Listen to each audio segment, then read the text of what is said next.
Bienvenue dans Autoculture Express pour tout savoir sur une voiture en moins de 3 minutes. N'oubliez pas de vous abonner pour ne pas louper nos vidéos long format tous les mardis. Si le C15 peuple encore les routes des campagnes, la Renault Express, sa principale concurrente, se fait plus rare. Pourtant, la camionnette aux losanges, produite de 1985 à 1997, soit 10 ans de moins que le C15, se vendra à plus de 1,7 million d'exemplaires, soit près de 500 000 unités de plus que le C15. Si le C15 a aujourd'hui un potentiel de collection, à l'instar des Acadian quelques années auparavant, il en sera de même pour l'Express, en digne successeur des Renault 4 fourgonnettes et F4. La raison, un fort pouvoir nostalgique, une robustesse et une simplicité mécanique. Malgré une face avant spécifique qui la distingue totalement de sa donneuse, l'Express est dérivé de la petite citadine de Renault, la Super 5. Dérivé certes, mais pas copié-collé, puisque outre son arrière rehaussé et tôlé, il existait d'ailleurs aussi une version vitrée à 5 places dès son lancement, elle dispose d'un empattement plus grand et pour l'anecdote d'un train arrière dérivé de ceux des sportifs de la régie, à savoir la Super 5 GT Turbo et les 9 et 11 Turbo. Sous le capot, on trouve 3 types de moteurs, en essence de 1 litre à 1 litre 4 et de 37 petits chevaux jusqu'à 80. En diesel, ce sont les moteurs F qui prennent place sous le capot en 1,6 litre de 55 chevaux et 1,9 litre de 65 chevaux. Des mécaniques solides, mais sûrement pas des foudres de guerre. Mais était-ce vraiment le but de l'Express ? Mais nous avions aussi un troisième type de moteur, une version électrique qui sera proposée avec une puissance faramineuse de 21 kW, soit 30 chevaux environ.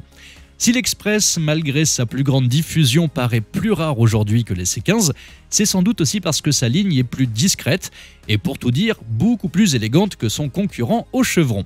D'ailleurs, sa face avant spécifique la rendait même très différente de la Super 5, face avant qui sera d'ailleurs en partie reprise sur l'un des projets VBG de Renault qui donnera naissance plus tard à la Twingo, mais nous en reparlerons. Bref, l'Express ne devait son succès qu'à elle-même, à une époque où chaque modèle de la gamme avait sa personnalité, contrairement à aujourd'hui. L'Express n'eut pas qu'une carrière franco-française, puisqu'il sera fabriqué en France à Maubeuge, mais aussi en Espagne à Palencia. Elle fut surtout exportée vers l'Allemagne sous l'appellation Renault Rapide, ou vers la Grande-Bretagne sous l'appellation Renault Extra, car là-bas, le nom d'Express était déjà pris par Talbot. En 1997, l'Express laisse la place au Kangoo, même si quelques versions de base subsisteront le temps d'écouler les stocks.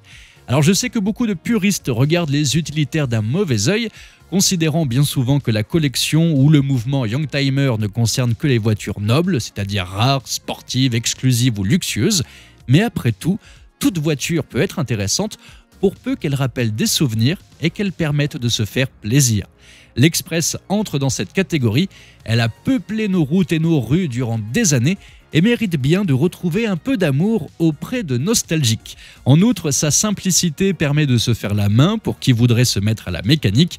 Et enfin, cette voiture saura rendre encore bien des services pour des petits déménagements ou pour aller à la déchetterie qui est devenu un sport national aujourd'hui. Et le tout pour une bouchée de pain. Et vous êtes plutôt C15 ou Express?